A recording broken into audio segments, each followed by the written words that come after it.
வணக்கம். நியூஸ் தமிழின் தேர்தல் பயணம் நிகழ்ச்சி தொடங்குகிறது. தேர்தல் பயணம் நிகழ்ச்சியிலே இது பொலிட்டிக்கல் மாஸ் செக்மெண்ட்.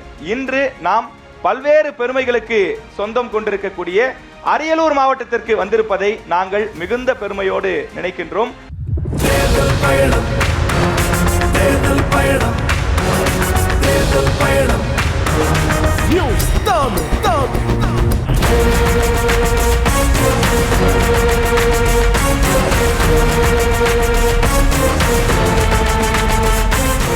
இந்த நிகழ்ச்சியிலே பங்கேற்பதற்காக வந்திருக்கக்கூடிய 3 விருந்தினர்களையும் வணக்கம் சொல்லி வரவேற்கின்றோம். குறிப்பாக இந்த நிகழ்ச்சியிலே பங்கேற்பதற்காக திமுகவிலிருந்து ஜெயங்கொண்டம் தொகுதியினுடைய சட்டமன்ற உறுப்பினரான திரு கண்ணன் அவர்கள் வந்திருக்கின்றார். அவரை வருக வருக என்று வரவேற்கின்றோம். அதே போல அதிமுகவிலிருந்து முன்னாள் சட்டமன்ற உறுப்பினர் ராம ஜெயலிங்கம் அவர்கள் வந்திருக்கின்றார். அவரையும் வருக வருக என்று வரவேற்கின்றோம். நாம் தமிழர் கட்சியிலிருந்து அரியலூர் தொகுதியினுடைய வேட்பாளராக அறிவிக்கப்பட்டிருக்கக்கூடிய புகழேந்தி அவர்கள் வந்திருக்கின்றார். அவரையும் வருக வருக என்று வரவேற்று இந்த நிகழ்ச்சியை நாங்கள் தொடங்குகின்றோம். சார், இப்ப முதல்ல திமுகவுக்கான வாய்ப்பு. இந்த அரியலூர் மாவட்டம் இன்றைக்கு வேகமாக வளர்ந்து வரக்கூடிய ஒரு மாவட்டமாக இருக்கிறது என்றால் அதற்கு காரணம் திமுகவுடைய ஆட்சிதான் என்று நீங்கள் எப்படி நியாயப்படுத்துவீர்கள்? நம்முடைய ஆட்சி காலத்திலே கொண்டு வரப்பட்ட திட்டங்கள் என்ன? நீங்கள் தொடரலாம். அரியலூர் மாவட்டத்தில் பொறியியல் கல்லூரியை உருவாக்கி தந்தவர் மாண்புமிகு தலைவர் முத்தமிழறிஞர் டாக்டர் கலைஞர் அவர்கள். அதே போன்று அரியலூரில் இப்போது நீண்டகால கோரிக்கையாக இருந்த நீதிமன்றம், ஒருங்கிணைந்த நீதிமன்றம் வேண்டும் என்பதை நிறைவேற்றி இன்றைக்கு 101 கோடி ரூபாய் நிதி வழங்கி அது பணி இப்போது தொடங்கி வைக்கப்பட்டிருக்கிறது. அதே போன்று இங்கே ஜெயங்கொண்டம் பகுதியை எடுத்துக்கொண்டால் ஜெயங்கொண்டம் பகுதியில் இப்போ நீங்கள் சொன்னது போல் இந்த மண் மாமன்னன் ராஜேந்திர சோழன் கோட்டை அமைத்து கட்டி ஆண்ட மண். எனவே அந்த அகழ்வாராய்ச்சிக்கு 2 முறை நிதி ஒதுக்கீடு செய்து மாமன்னர் ராஜேந்திர சோழனுடைய வரலாற்றை வெளி உலகத்திற்கு கொண்டு செல்கின்ற பணியை முதலமைச்சர் தொடங்கி வைத்தோடு மட்டுமல்லாமல் அருங்காட்சியகம் அமைப்பதற்கு 22 கோடி ரூபாய் நிதி ஒதுக்கீடு செய்து அந்த பணியும் இப்போது நடைபெற்றுக் கொண்டிருக்கிறது. சார் வணக்கம். அதிமுக ஆட்சி காலத்தில் நம்முடைய அரியலூர் மாவட்டத்திற்கு கொண்டு வரப்பட்ட திட்டங்கள் என்ன? நீங்கள் தொடரலாம். எங்கள் மாவட்ட கழக செயலர் முன்னாள் அரசு கொறடா, தலைமை அரசு கொறடா தாமரை எஸ் ராஜேந்திரனுடைய சீரிய முயற்சியால் அரியலூரிலே தமிழ்நாட்டிலேயே 11 மருத்துவர்களில் கொண்டு வந்த போது அரியலூர் 2 தொகுதியில் அடங்கிய அரியலூர் மாவட்டத்திற்கு ஒரு மருத்துவக் கல்லூரியை கொண்டு வந்து அது கட்டிடம் கட்டி திறக்கப்பட்டது அந்த காலத்திலேயே. அதே போல அரசு சிமெண்ட் ஆலை மிக மோசமாக நஷ்டத்தில் இயங்குகின்ற பொழுது அதற்கு 850 கோடி மதிப்பில் புதிய ஆலை நிறுவப்பட்டது புரட்சி தமிழர் எடப்பாடியார் புரட்சி அம்மாவுடைய ஆட்சி காலத்திலே தான். அதே போல அரசு மருத்துவக் கல்லூரி மருத்துவமனைக்கு 347 கோடி மதிப்பிலே புதிய கட்டிடம் கட்டப்பட்டதும் புரட்சி தமிழர் எடப்பாடியாருடைய ஆட்சியிலே தான். நாம் தமிழர் கட்சி தொடர்ந்து ஆட்சிக்கு வர வேண்டும் என்று துடித்து பல போராட்டங்களை செய்து கொண்டிருக்கிறீர்கள். இந்த அரியலூர் மாவட்டத்திற்கு நாம் தமிழர் கட்சியால் கிடைத்த நன்மைகள் என்ன? நீங்கள் செய்த போராட்டங்கள் என்ன? பட்டியலிடலாம். இந்த நாம் தமிழர் கட்சி தொடங்கப்பட்ட காலத்திலிருந்து தொடர்ச்சியாக கனிம வள கொள்ளைக்கு எதிராக போராடியது, சிமெண்ட் ஆலைகளுக்கு எதிராக போராடியது. சிமெண்ட் ஆலைகளிடமிருந்து இந்த ஆலைகள் மக்களிடமிருந்து இடத்தை வாங்கிவிட்டு அவர்களுக்கு பணியே கொடுக்காமல் இன்று வரை ஏமாற்றி கொண்டிருக்கிறதல்லவா, அதற்கும் சேர்த்து போராடியது. இன்னும் எண்ணற்ற பிரச்சனைகள் எக்கச்சக்கங்களாக இருக்கிறது. அடுத்ததாக 2வது சுற்று ஆரம்பிக்கின்றது. இந்த 2வது சுற்று சார் போலாமா? எல்லாம் ரெடியா இருக்கீங்களா? Okay sir. 2வது சுற்று நம்ம ஆரம்பிக்கிறோம். இப்போ 2வது சுற்றுல என்னன்னா சார், நம்ம 2021 திமுகவிடமிருந்து இந்த கேள்வி ஆரம்பிக்க நினைக்கிறேன். ஒவ்வொருத்தருக்கும் ஒரு கேள்வி கேட்கலாம்னு நினைக்கிறேன். இப்போ திமுக 2021 நம்ம கொடுத்த சில வாக்குறுதிகள், அந்த வாக்குறுதியில முக்கியமான வாக்குறுதி என்ன அப்படின்னா, முந்திரி ஆராய்ச்சி நிலையம் அமைக்கப்படும் அப்படின்னு சொல்லி நம்ம ஒரு வாக்குறுதி கொடுத்திருந்தோம். அது செஞ்சிருக்குமா? அது எந்த நிலையில இருக்கு சார்?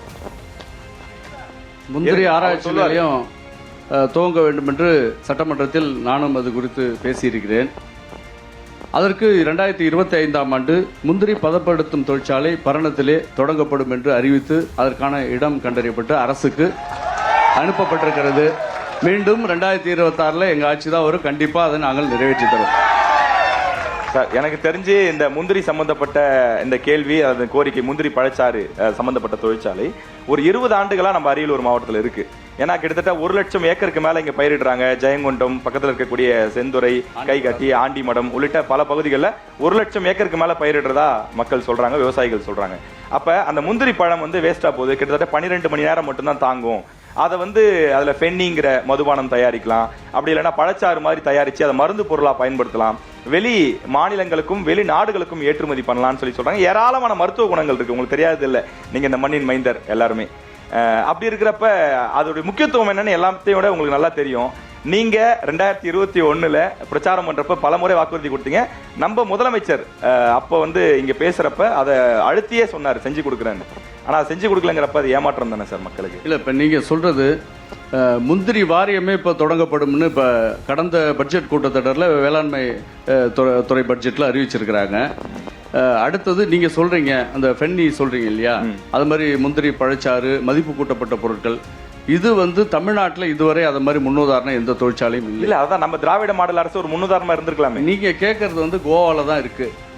அதான் சார் அங்க இருக்கு, நம்ம ஊர்லயே கொண்டு வரலாமே, விவசாயிகள் பயன்பெற்று இருப்பாங்களே. தமிழ்நாட்டில் இல்லை.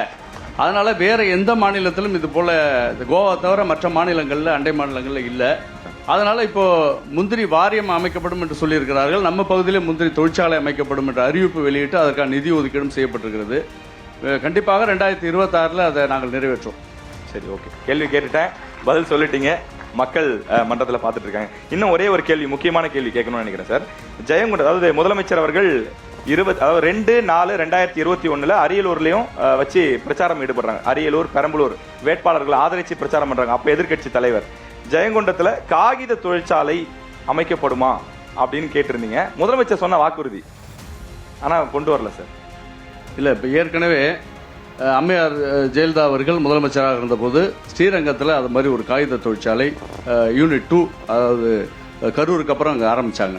அது சக்ஸஸ்ஃபுல்லாக போகலை.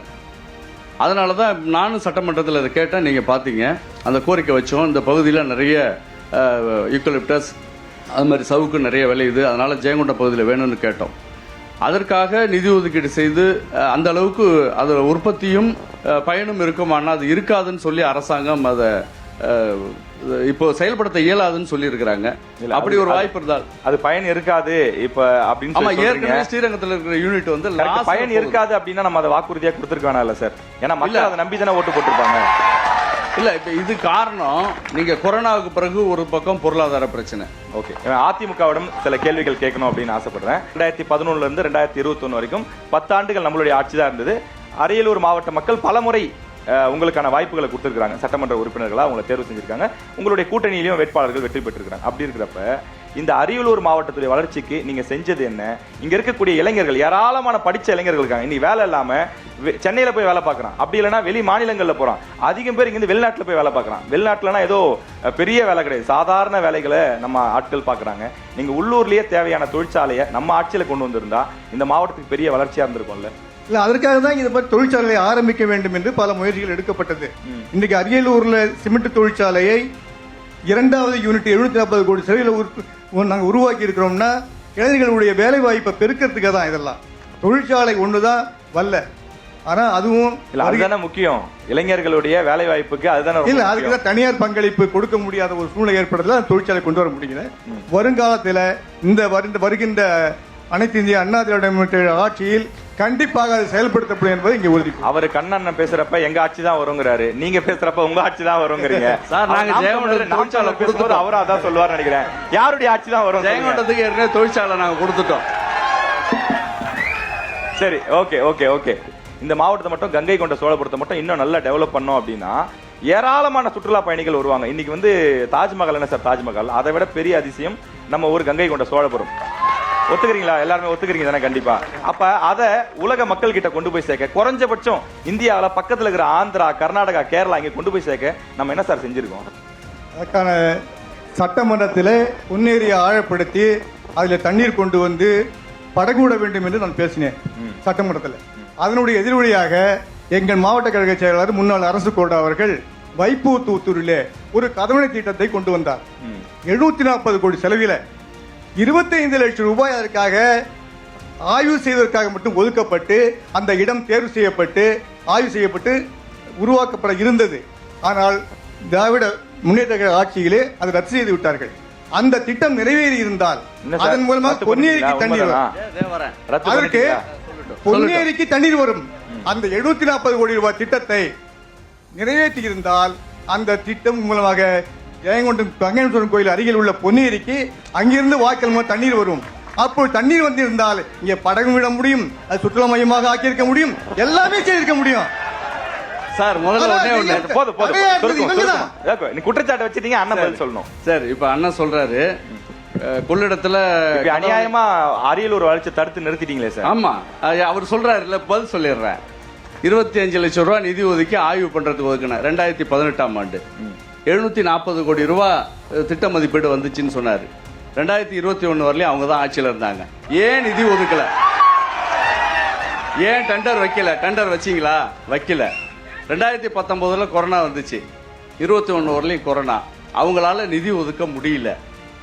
நாங்க வந்த பிறகும் ஓராண்டு நிதி பற்றாக்குறை, அவங்க தான் கஜானாவை காலி பண்ணிட்டு போயிட்டாங்க இல்லையா, வெள்ளரிக்கை வெளியிட்டோம் இல்லையா, எங்களாலையும் நிதி ஒதுக்க முடியல. நானும் இதே கோரிக்கையை தொடர்ந்து சட்டமன்றத்தில் நானும் கதவணை கட்ட வேணும், தடுப்பணை கட்ட வேணும் கோரிக்கை வச்சிருக்கிறோம். கண்டிப்பா அதை நாங்க தான் நிறைவேற்றோம், அவங்களாம் வரப்போறது இல்லை. அடுத்தது அண்ணன் ஒரு அருமையான பொய் சொன்னார். நான் வந்து பொன்னாற்று கொள்ளிடத்திலேருந்து தண்ணி வந்தா பொன்னாத்துல பாசனம் செய்யற விவசாயி நான், கடமட விவசாயி நான். பொன்னாத்துக்கும் பொன்னேரிக்கு சம்பந்தமே கிடையாது, வாய்க்காலே கிடையாது. வாய்க்கால இல்லாம தண்ணி கொண்டு வந்து அண்ணா போட்டு ஓட்டினார் பாருங்க, அதுதான் பெரிய வேடிக்கை. அந்த பொன்னேரி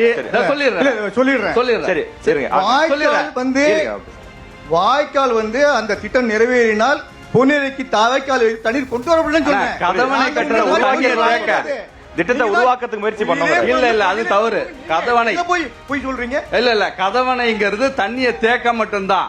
நீங்க வாய்க்கால்லாம் அந்த திட்டத்துல கொண்டு வரல. வாய்க்கால் ஆல்ரெடி பொன்னாறு வாய்க்கால் ஆல்ரெடி தெரியாது உங்களுக்கு. அந்த திட்டத்தை பத்தி எப்படி பேச முடியும்? நீங்க காமிங்க திட்டத்தை நீங்க காமிங்க. கதவணைங்கிறது நன்றி சொல்லிக்கிறேன். கொரோனா காலம் வந்துன்னு சொல்லிட்டாரு. நாங்க 18ல கொண்டாட திட்டம், அடுத்து 19 கொரோனா காலத்திலே மிக திறமையாக ஆட்சி நடத்தது புரட்சி தமிழர் எடப்பாடியார் தான். யாரும் ஒண்ணும் பண்ண முடியல. நீங்களும் உங்களை முதலமைச்சரும் வெளியிலேயே வரல, பாதுகாப்பா இருந்தீங்க, அதனாலதான் ஒண்ணும் செய்ய முடியல. சரி, ஓகே. இன்னொரு பாயிண்ட் இல்ல, இன்னொரு சொல்ற பொன்னேரியை பத்தி அண்ணா சொன்னாரு. நான் என்னுடைய கோரிக்கையில பொன்னேரியை தூர்வாரணும்னு நான் உங்கள் தொகுதியில் முதலமைச்சர் 10 கோரிக்கையில முதல் கோரிக்கையா நான் தான் கொடுத்திருந்தேன். தொடர்ந்து முதலமைச்சர் வலியுறுத்தினேன்.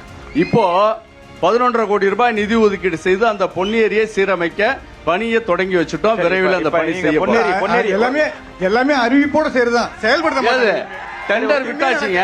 சரி, இப்ப வேலை நடக்கும். நீங்க நான் அதை அப்புறம் கேட்கலாம்னு நினைச்சா, நீங்க பொன்னேரி எழுத்ததுனால பொன்னேரி பத்தி கேட்டுறேன். பொன்னேரின்னு சொல்லப்படக்கூடிய சோழகங்கம் ஏரி 2000க்கு பிறகு நம்மளுடைய ஆட்சியும் இருந்தது. ஆனா அந்த ஏரிய சீரமைப்பு எந்த நடவடிக்கையும் எடுக்கப்படல.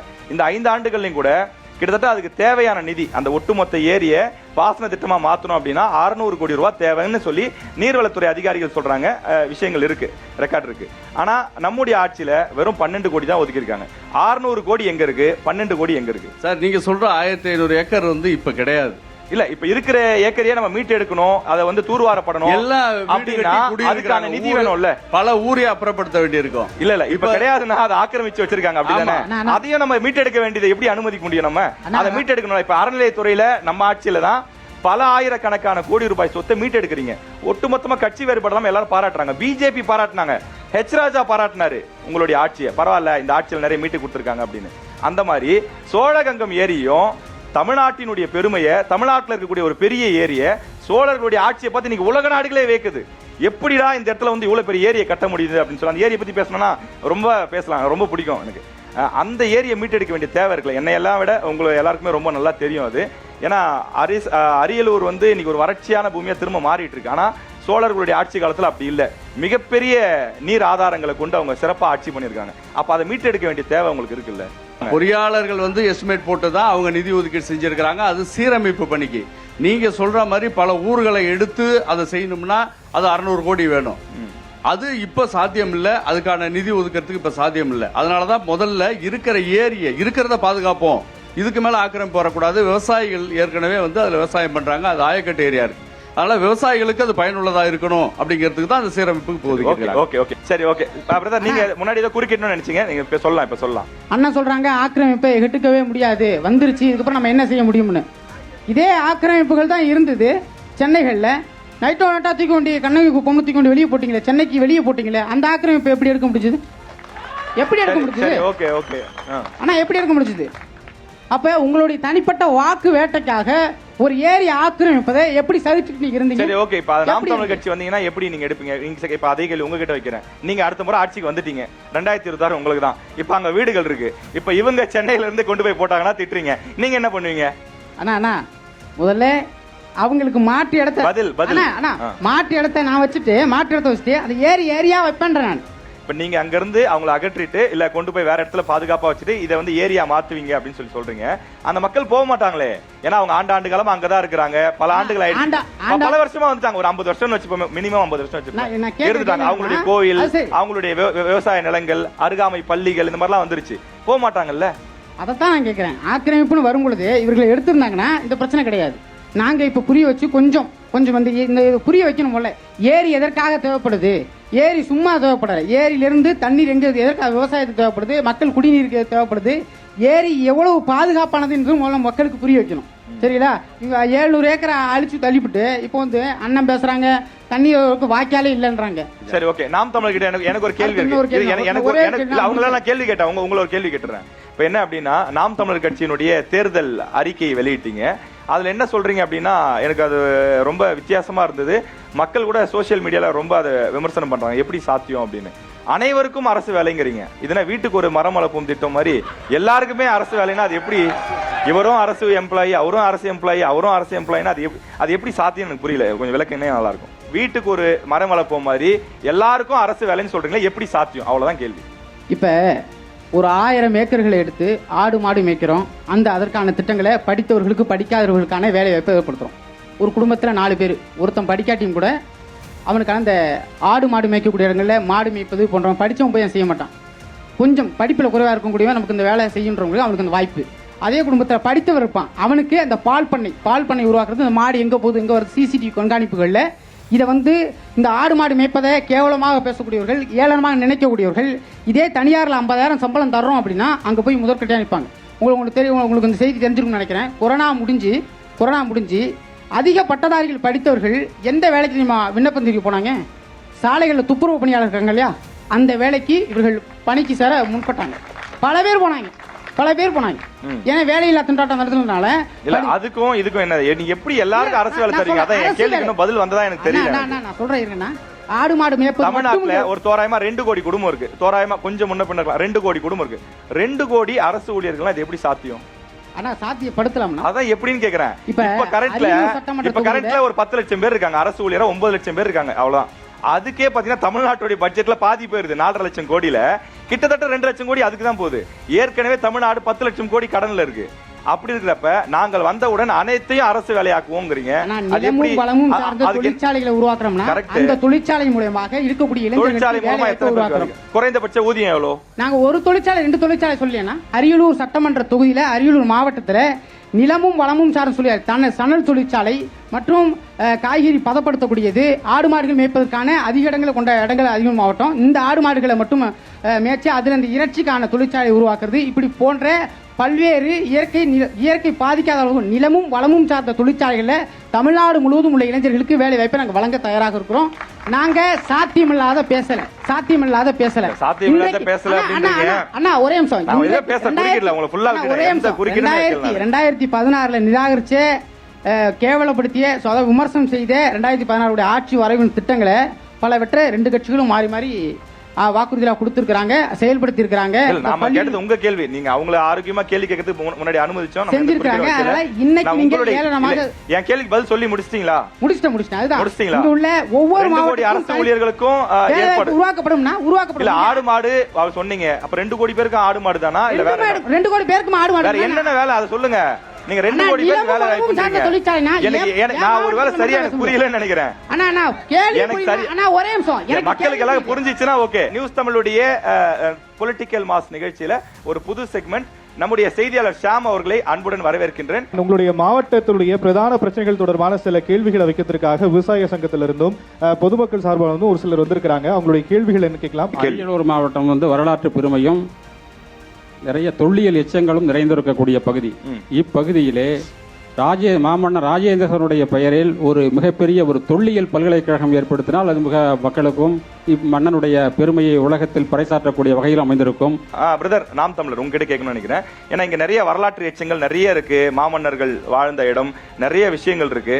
அதுக்கு நம்ம ஆட்சி காலத்துல என்ன வரைவு திட்டங்கள்லாம் வச்சிருக்கீங்க, என்ன தேர்வுகள் சொல்றீங்க? அதுக்கு சென்னையில் எனக்கு நடந்த ஒரு சம்பவம், கீழப்பழுவூருக்கும் அருகாமையில ஒரு அருங்காட்சியம் வச்சிருக்காங்க.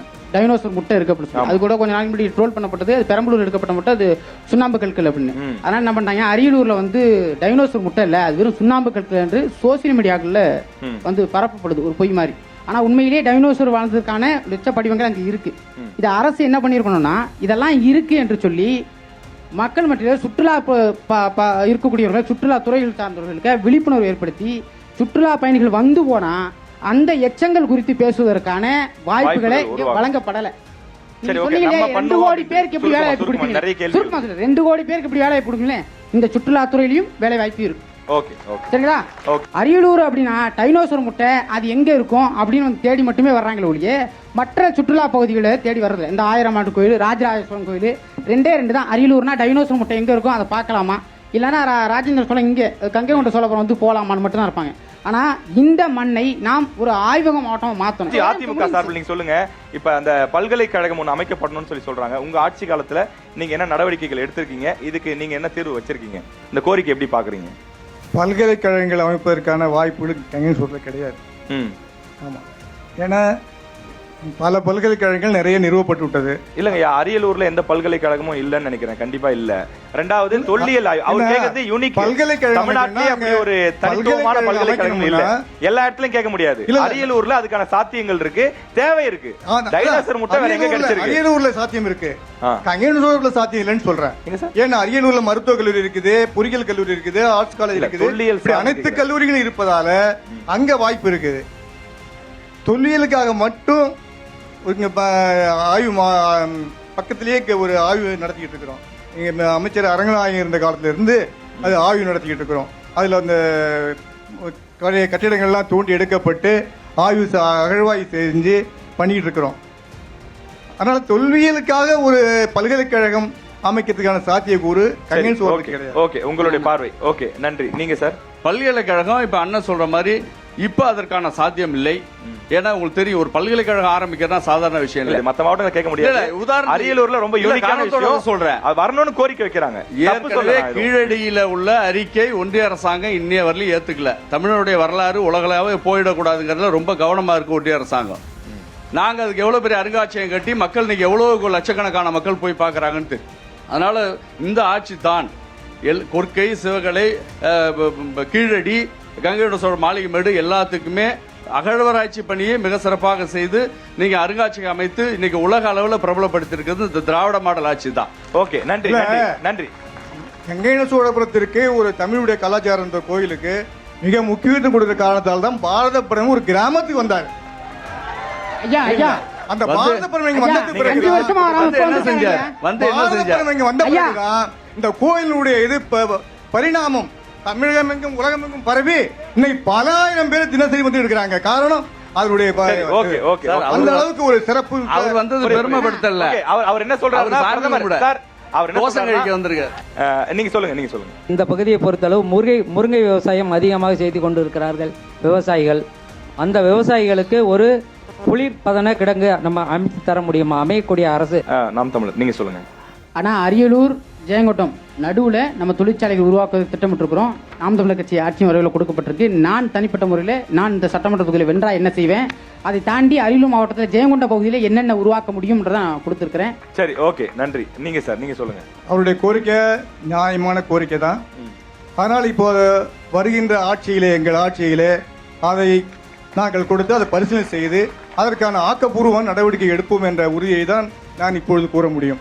சார், கண்ணன் சார், நீங்க சொல்லுங்க சார். அவர் வைக்கிற கோரிக்கை முருங்கைக்கு பதப்படுத்தும் கேட்டாரு. ஒட்டுமொத்த விவசாயிகளுக்கும் ஒட்டுமொத்த விவசாயத்திற்கும் நிச்சயமாக 2026 எங்கள் திராவிட மாடல் ஆட்சி 2.0 தான். நாங்கள் அதை ஜெயங்கொண்ட பகுதியில் நிறைவேற்றி தருவோம். விவசாயிகளை பொறுத்த வரைக்கும் பாதுகாக்கப்பட்ட வேளாண்மை மண்டலம் அறிவிச்சது புரட்சி எடப்பாடி. கண்டிப்பா எந்த தொழிற்சாலை ஏற்பட்டது அது யாரும் மறுக்கல. ஏன்னா அதே போல நீங்க சொன்ன நெறியாளர் சொன்னது போல குடிமராமத்து திட்டம் கொண்டு வந்தது மிகப்பெரிய ஏழைகள் பூரா வண்டல் மண்ணை எடுத்து வளமாக்கினாங்க அவன் நிலத்தெல்லாம். அந்த அளவுக்கு திட்டத்தை கொண்டு வந்தது எடப்பாடியார் தான். கண்டிப்பா கண்டிப்பா. நன்றி நன்றி நன்றி. அடுத்த கேள்வி, அடுத்த கேள்வி. அவங்க அறிவிச்ச பிறகுதான் ஓஎன்ஜிசியை திரும்பவும் செயல்படுத்துறதுக்கு இங்க வந்தாங்க. திரும்பி நாங்க ஆட்சிக்கு வந்த பிறகுதான் திரும்பியும் அதை அவங்க ஆட்சி மாறிச்சு இல்ல, ஆட்சி மாறிச்சு இல்ல, அப்ப நீங்க தானே பண்ணணும். போட்டு உங்க கூட்டணி ஆட்சி மதிக்கலையாது. அவங்க வந்து விதை போட்டாங்க, ஆட்சி மாறிடுச்சு, அது நீங்க பண்ணி கொடுத்தீங்க, அவ்வளவு. அடுத்த கேள்வி. அரியலூரில் நிறைய 8 சிமெண்ட் ஃபேக்டரிகள் உண்டு. அதுல ஒருத்தர் கூட இது நிறைய பேருக்கு தொற்று நோய் பரவி காற்று இந்த பொல்யூஷன் சரியில்லாம நிறைய பேர் ஆஸ்பத்திரியில் அட்மிட் ஆகி கிட்னி ஃபெயிலியர் ஓட்டும் கேட்க வராங்க. ஒருத்தரும் அதை பத்தி இது வரைக்கும் ரெஸ்பான்சிபிலிட்டி. ஓகே, இப்ப நீங்க வந்தவங்க அதை பத்தி கொஞ்சம் சரி பண்ணி கொடுக்க முடியுமா? கண்டிப்பா. மிகவும் தாழ்மையுடன் மக்களுக்காக கேட்டுக்கொள்கிறேன். கண்டிப்பா கண்டிப்பா நம்ம கேட்டு பெறுவோம். எனக்கு அரியலூர் மாவட்டத்தில் இருக்கிற நாம் தமிழர் கட்சி மேல ரொம்ப வருத்தம்பா, ரொம்ப வருத்தம். ஏன்னா நாம் தமிழர் கட்சி பல மாவட்டங்கள்ல மக்கள் விரும்பாத திட்டங்கள் இல்ல மக்களுக்கு தொல்லை தரக்கூடிய திட்டங்கள்னா முதல்ல போய் நின்று களத்துல போராடுறதா மக்கள் சொல்றீங்க. நிறைய போராட்டங்கள் மாதிரி பாக்குறோம். ஆனா அரியலூர் மாவட்டத்துல மக்களுக்கு வந்து ஏகப்பட்ட நுரையீரல் பிரச்சனை, ஆஸ்துமா பிரச்சனை, இந்த மாதிரி நிறைய பிரச்சனைகள் இருக்கு. அந்த நிறுவனங்களை கண்டிச்சு நீங்க என்ன போராட்டம் நடத்திருக்கீங்க? ஆனா ஏற்கனவே 2016-17 ஒரு போராட்டம் நடத்தி இருக்கோம். போராட்டம் வந்து ஒரு அடையாள போராட்டமா இருக்கு. தடுத்து நிறுத்துற அளவுக்கான ஒரு பெரிய வீரமான போராட்டம் மட்டும் எங்களால இப்போதைக்கு ஆட்சி அதிகாரம் எங்க கையில இல்ல. இருந்தா நாளைக்கே பூட்டு போட்டுருவேன். நான் சட்டமன்ற உறுப்பினர் நாளைக்கு பூட்டு போட்டு போயிருவேன். நானே போய் உட்கார்ந்து ஒரு சட்டமன்ற உறுப்பினர் கூடி நானே போய் போராட்ட காலத்துல உட்கார்ந்துருவேன். நானே ஆலையின் முன்னாடி உட்கார்ந்து இழுத்து மூடிடுவேன். இப்ப சிமெண்ட் ஃபேக்டரி எல்லாம் மூடிடுவேன்றீங்க, ரைட்? ஓகே, பண்ணிட்டா அந்த பிரச்சனை சால்வ் ஆயிடும், விவசாயிகளுக்கு நிலம் கிடைச்சிடும், நல்ல விஷயம். ஆனா நம்ம வீடு கட்டுறதுக்கும் இல்ல மத்த தேவை இருக்கிற சிமெண்ட்டுக்கு என்ன பண்றது? தமிழ்நாட்டில இருந்து எடுக்கப்படக்கூடிய அரியலூர் மாவட்டத்தில் எடுக்கக்கூடிய சிமெண்ட்டுகள் எல்லாம் தமிழ்நாட்டின் தேவைக்கு மட்டும்தான் இருக்குதா? கேரளாவுக்கு ஏற்றப்படுது, இலங்கை வருவாய் நமக்கு வருது இல்ல? வருவாய் வச்சு எல்லாத்தையும் மூடி 8 ஃபேக்டரி மூடி. ஒரே நிமிஷம் இருக்கக்கூடிய வளங்களை எல்லாத்தையும் வித்து தின்ன பிறகு இப்ப இவங்க சொல்லக்கூடிய இந்த சிமெண்ட் ஆலைகள் எனக்கு நாளைக்கு தண்ணி சிக்கல்னா தண்ணீர் வந்து வருமா? வீடு கட்ட சிமெண்ட்டுக்கு என்ன பண்றதுன்னு கேக்குறேன். அண்ணா நான் சொல்றேன்னா இறக்குமதி பண்ணிக்கிறேன். நான் இறக்குமதி பண்ணிக்கிறேன். வெளிநாட்டுல இருந்து இறக்குமதி பண்ணுவாங்க. ஏன் இறக்குமதி அண்ணா ஏன் பண்ண முடியாதா? பண்ணவே முடியாதா அண்ணா பண்ணவே முடியாதா? சரி நீங்க சொல்லுங்க சார், அதுக்கு நீங்க சொல்லக்கூடிய தீர்வு என்ன வழிமுறை வச்சிருக்கீங்க சுருக்கமா? தொழிற்சாலைகளில் இது போல சிமெண்ட் தொழிற்சாலைகளில் கழிவுப் பொருட்கள் அதில் வெளியேறது சகஜம்தான். ஆனா தடுக்கிறதுக்கான பல முயற்சிகளை எங்க காலத்தில் எங்க அனைத்து இந்திய அண்ணா திராவிட முன்னேற்ற கழக அரசு பல நடவடிக்கைகள் எடுத்து வருகின்றது. அதற்கான தீர்வுகள் கண்டிப்பாக விஞ்ஞான முறையிலே கண்டுபிடிக்கப்பட்டு அது சரி செய்யப்படும் எங்கள் ஆட்சி வந்தவுடன் என்பதை உறுதி. ஐயா, சிமெண்ட் ஆலையை மூட சொல்ல, நாங்க ஃபேக்டரியை மூடி வைக்க சொல்லல. அந்த நோய்க்கு உண்டான சிகிச்சையை மருத்துவமனையில பெரிய விஞ்ஞான முறையில நீங்க ஏற்படுத்தி கொடுக்க முடியுமான்னு தான் கேட்டிருக்கோம். திமுக சார்பில் இப்போ நீங்கள் சொல்லணும். இப்போ என்ன அப்படின்னா முக்கியமாக ஆஸ்துமா இந்த மாதிரியான விஷயங்கள்லாம் இருக்குது, அதுக்கு பிரத்யேகமாக ஒரு மருத்துவமனை வேணும்னு கேட்குறாங்க மக்கள். நிறைய பேர்ட்டு அந்த கோரிக்கை இருக்குது. இப்போ ஆல்ரெடி இங்கே ஒரு பெரிய மருத்துவமனை இருக்குது, ஆனால் அதுக்குன்னு தனி செக்ஷன் இருக்குது. ஆனால் இதுக்குன்னே ஒரு ஸ்பெஷல் மருத்துவமனையே இருந்தால் இன்னும் ரொம்ப நல்லாயிருக்கும் அப்படிங்கிறாங்க. ஏன்னா இப்போ ப்ராக்டிக்கலாக வந்து நம்ம இதுவெல்லாம் மூடுறதுங்கிறது சாத்தியமானு தெரியல. ஏன்னா அது மாநில அரசு முடிவு பண்ணணும், மத்திய அரசு அனுமதி கொடுக்கணும், நிறைய விஷயங்கள் இருக்குது. ப்ராக்டிக்கலாக எங்களுக்கு ஒரு மருத்துவமனையாவது கொடுத்தீங்கன்னா இந்த பொல்யூஷன்லேருந்து இந்த பாதிப்புகள்லேருந்து நாங்கள் தப்பிப்போம் அப்படின்னு கேட்குறாங்க.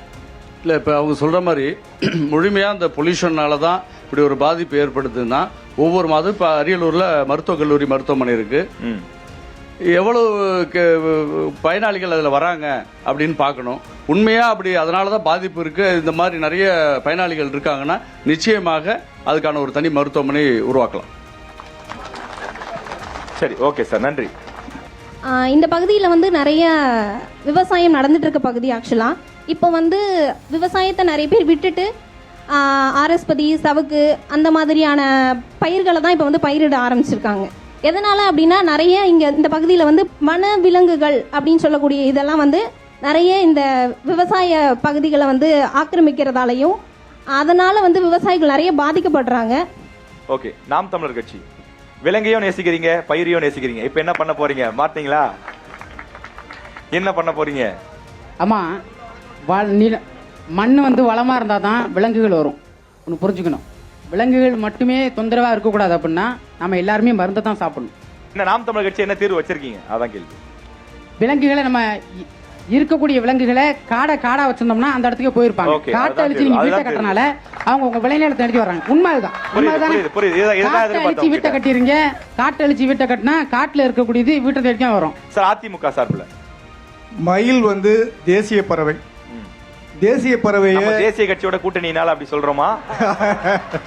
அது இல்ல, தேசிய பறவையை நாம கொல்ல முடியாதுங்கிறது எதுவும் செய்ய எல்லாருக்கும் முடியாது. தெரிஞ்ச விஷயம். தேசிய பறவை மயில் தாமரை எல்லாம் இருக்கு, அதனால எதுவும் செய்ய முடியாது. அது செய்ய முடியாது. ஆமா.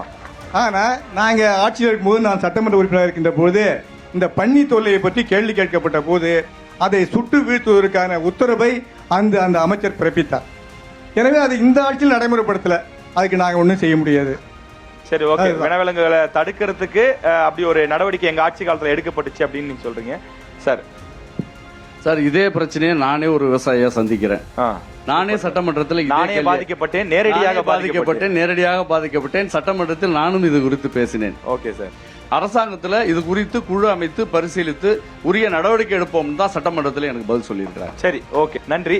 சுற்றுடைய கடைசி கேள்வி ராஜேஷ். ஓகே. அரசு கலைக்கல்லூரி நம்ம கட்டியிருக்கோம். அதுக்கு எங்களுடைய கோரிக்கை என்னன்னா, மாமன்னன் ராஜேந்திர சோழனுடைய பெயர் சூட்டப்படுமா, சூட்டப்பட வேண்டும். நாம் தமிழர் கட்சி சொல்லுங்க, பெயர் வைக்கப்படுமா? இருவரும் கட்சிகளும் மாறி மாறி நாங்க வந்தா எங்க பேர் வைப்போம், அவங்க வந்து அந்த பேர் வைப்போம். மொத்தத்தையும் எடுத்துட்டு தமிழ் முன்னோர்களின் பெயர்களை வைக்கிறோம். உறுதியா அங்க வைப்போம். இந்த மகனை பாத்துங்க, எங்க அக்கா நிக்கிறாங்க, அவங்களுக்கு வாக்கு செலுத்துங்க, உறுதியா நான் பண்ணி தரேன். பிரச்சாரமும் பண்ணிட்டாருப்பா. சரி, ஓகே. ஐயா, அதிமுக சார்பில் அடுத்து மே மாதத்தில் வருகின்ற எங்களுடைய ஆட்சியில் இதை பரிசீலனைக்கு எடுத்து சென்று கொடுப்போம் என்பதை உறுதிப்படுத்தும். அண்ணன் கேப்ல ஸ்கோர் பண்ணிட்டார்ல. சரி, ஓகே, நன்றி. நன்றிண்ணா. சார், நீங்க சார், பேர் வைக்கணும்னா அவங்க தான் சார் பேர் முன்னாடியே வச்சிருக்கணும். அந்த கல்லூரியை கொண்டு வந்தது அவங்க ஆட்சியில தான் சார். ஒரு அரசாங்கம் ஜிஓ வெளியிட்டு, அரசாணை வெளியிட்டு அந்த கல்லூரியை துவங்கி இருக்கிறாங்க. திரும்பி அந்த அரசாணையை மாற்றி அந்த பேரை மாத்துறது சாத்தியமே இல்லை. அவர் பொய் சொல்றாரு, அது மாதிரி செய்ய முடியாது. அடுத்தது, இப்ப நீங்க கேக்குறீங்க, நானும் இந்த பகுதியுடைய மண்ணின் மைந்தன். ஜிஓ போட்டு பேர் மாற்றம் செய்ய முடியும். எவ்வளவு பேர் மாற்றம் பண்றீங்க, பண்ண முடியாது. இது ஒரு பொய்யா சார்? பேர் மாற்றம் பேர் மாற்றம் நினைச்சா செய்யலாம். ஒரு அரசு நினைத்தா எத்தனை காலேஜ் பேரை மாத்திருக்குமே சார். மக்கள் வாக்கு செலுத்துறதே மருத்துவம், கல்வி இதெல்லாம் கொடுக்கறதுக்கு தான். மருத்துவம் கட்டினாரு யார் வீட்டு காசுல? இவங்க காசுல கட்டினாங்க, மக்களின் வரி பணத்தை கட்டினது. நீங்க பண்ண மாதிரி எல்லாரும் வரி பணத்தை கட்டினாங்க. அரியலூர்ல 10ல 8 பேர் தஞ்சாவூர். நீங்க கட்டுவீங்களா? நீங்க உங்க பாக்கெட்ல தான் கட்ட போறீங்க. எல்லாம் அவங்க பெருமையா அப்படி சொல்லுவாங்க. நான் செய்து கொடுப்பேன் தான் நீங்க பேசுறீங்க. அப்ப அவங்க அப்படி தானே சொல்லுவாங்க. நான் பதில் முடிக்கல. என்ன நியாயம் இருக்கு சார்? நான் என்ன பதில் முடிக்கல. மக்கள் வரி பணத்தை தான் கொண்டு கட்டுறோம். அந்த கல்லூரி கொண்டு வந்தது யாரு? எவ்வளவு போராட்டம் தெரியுமா? கொண்டு வந்தோம். அந்த கல்லூரி 50 ஆண்டு கால போராட்டம் இது. 50 ஆண்டு கால போராட்டம் கொண்டு வந்தோம். அண்ணா, கடமைனா உங்க வரி பணத்துல உங்களுக்கு செய்யறதுக்கு நான் சேவையா வந்திருக்கேன். யாரு ஆட்சிக்கு வந்தாலும் இது எங்க ஆட்சியில கொண்டு வந்து பெருமையா தான் சொல்லுவாங்க. அதுல ஒண்ணும் தப்பு கிடையாது. அவங்க ஆட்சியில கொண்டு வந்து நீங்க சொல்றீங்க சார். நான் என்ன பதில் முடிக்கல சார். சரி, ஓகே, ஓகே, விட்டு அவங்களே பேசுறீங்க. நீங்க பதில் சொல்லுங்க சார். அவருடைய கோரிக்கை வந்து இந்த பகுதி மாமன்னன் ராஜேந்திர சோழன் ஆண்ட பகுதி, அவருடைய பெயரை நிலைநாட்ட வேண்டும் சொல்லியிருக்கிறாங்க. அது கல்லூரிக்கு தான் வைக்கணும்னு அவசியமா? நான் சொல்றேன், நாங்க இப்போ மாபெரும் அருங்காட்சியகத்தை முதலமைச்சர் அறிவிச்சு அந்த பணி நடந்துகிட்டு இருக்கு. 22 கோடி ரூபாய்க்கு கங்கட சோழ பிரகதீஸ்வரர் ஆலயத்துக்கு அருகாமையிலே அந்த கட்டண வேலை நடந்துகிட்டு இருக்கு. அந்த கட்டடம் 2026 நாங்க தான் ஆட்சிக்கு வரப்போறோம். அதை மாமன்னன் ராஜேந்திர சோழன் சோழர் அருங்காட்சியகம் என்ற பெயரை நிச்சயமாக நாங்கள் வைப்போம். சரி, இப்ப மாமன்னன் ராஜேந்திர சோழனுக்கு இன்னும் புகைப்படம் இல்லை. ஏன்னா உலகில் பல பகுதிகளை கட்டி ஆண்டவன். தமிழர்களுடைய பெருமையா இன்னைக்கு நம்ம வந்து ராஜராஜ சோழனையும் ராஜேந்திர சோழனையும் சொல்றோம். ராஜேந்திர சோழனுக்கு இன்னும் ஒரு புகைப்படம் இல்லை அப்படிங்கிற ஒரு குற்றச்சாட்டம் வைக்கப்படுது. இதுவரை எந்த ஆட்சியிலையும் மாமன்னன் ராஜேந்திர சோழனை இந்த அளவுக்கு உயர்த்தி பிடிக்கவில்லை. அதனாலதான் நான் மாமன்னன் ராஜேந்திர சோழனுக்கு முதல்ல சிலை அமைக்கணும், அடுத்ததாக தோரண வாயில் அமைக்கணும், அருங்காட்சியகம் அமைக்கணும், இது எல்லா கோரிக்கையும் நான் தான் சட்டமன்றத்தில் வைத்தேன். இப்ப அதுதான் ஒண்ணு நிறைவேறிக்கிட்டு இருக்கு. இப்போ அண்ணன் பெருமையா சொன்னாரு. இல்ல, அந்த புகைப்படம் மேட்டருக்கு மட்டும் சொல்லுங்க சார். அதுதான் அங்கீகரிக்காம இருக்காங்க. ஆமா, அதுக்கு என்ன நடவடிக்கை எடுக்கிறீங்க? இல்ல என்ன சொல்ல? அந்த புகைப்படத்தை மாநில அரசாங்கம் உருவாக்க முடியாது. மாநில அரசாங்கம் மட்டுமே உருவாக்க முடியாது. ஒன்றிய அரசாங்கமும் சேர்ந்துதான், தொல்லியல் துறை சேர்ந்துதான் அந்த புகைப்படத்தை அங்கீகரிக்க முடியும். இப்ப அண்ணன் பெருமையா சொன்னாரு, ஒன்றிய அரசின் பிரதமர் மாண்புமிகு நரேந்திர மோடி அவர்கள் வந்தார்.